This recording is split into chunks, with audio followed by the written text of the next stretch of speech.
To the opponent's first point that about drunk driving, how it doesn't affect us because the studies they saw were with higher up years.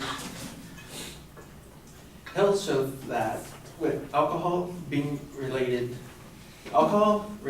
causes of death, first is injury. Second is traffic accidents, because half of all traffic accidents that are fatal have alcohol related to them, which is the same as half of all homicides and a quarter of all suicides.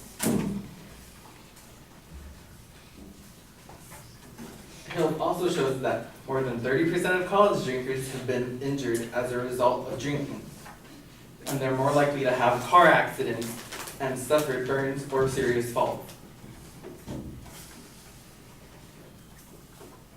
Hale also shows that 300,000 of today's college students will eventually die from alcohol-related causes, which one of those causes is including drinking and driving in that number of 300,000, followed by cirrhosis of the liver, cancer, and heart diseases.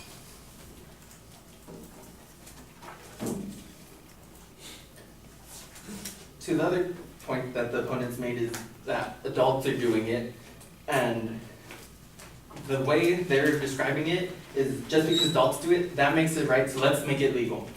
It's almost as if they're trying to push this into, but they forget the saying that most of my teachers told us, do as they say, not as I do.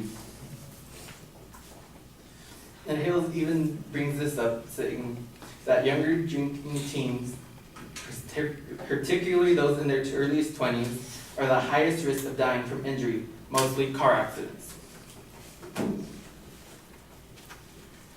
To the point that the brain is not fully developed, the University of Alberta in 2011 showed a study that brains develop significantly during this 3-year span from 18 to 21. The prefrontal cortex connects to other parts of the brain to aid in better decision making, and the teen years are the peak period of brain development.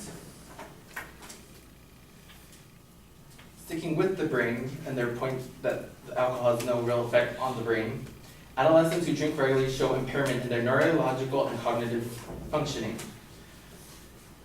Alcohol creates less impulse control, which results in a higher neuro-resolution in neuroimaging scans, showing that the chronic alcohol misuse damages white matter in the areas of the brain that have been involved in the brain's reward system. This is causing them to drink more, according to Hale.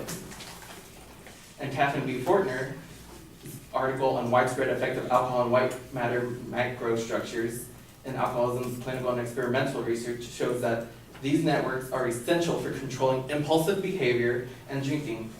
Longer and heavier alcohol abuse is associated with greater damage to this area. And finally, to their last point that binge drinking is the only way alcohol could kill you through alcohol poisoning, that is not true, because alcohol is the second leading cause of alcohol-related death is cirrhosis of the liver, not binge drinking. The cirrhosis of the liver is a chronic disease that causes extensive scarring and irreversible damage. Approximately 30% of deaths among people who drink less than 3 drinks a day occur, according to Hales. Hales also shows that heavy drinking triggers the release of harmful oxygen molecules called free radicals, which increase the risk of heart disease and stroke. Alcohol also can weaken the heart's muscle directly, causing a disorder called cardiomyopathy. Each alcohol attributes to cancer death results in about 18 years of potential life loss. Overall, the past and current drinking may attribute to about 10% of all cancer in men, 3% in all women. David Nelson shows that 15% of breast cancer among women in the United States may be attributed to alcohol consumption. Alcohol, and Hales again, alcohol can use approximately 3.5% of cancer deaths, or about 1 in 30 each year in the United States. All these ways to die are caused by alcohol, and it has nothing to do with alcohol poisoning. Alcohol poisoning is not the only way to die from alcohol, which is what our opponents are trying to not say right now. Thank you.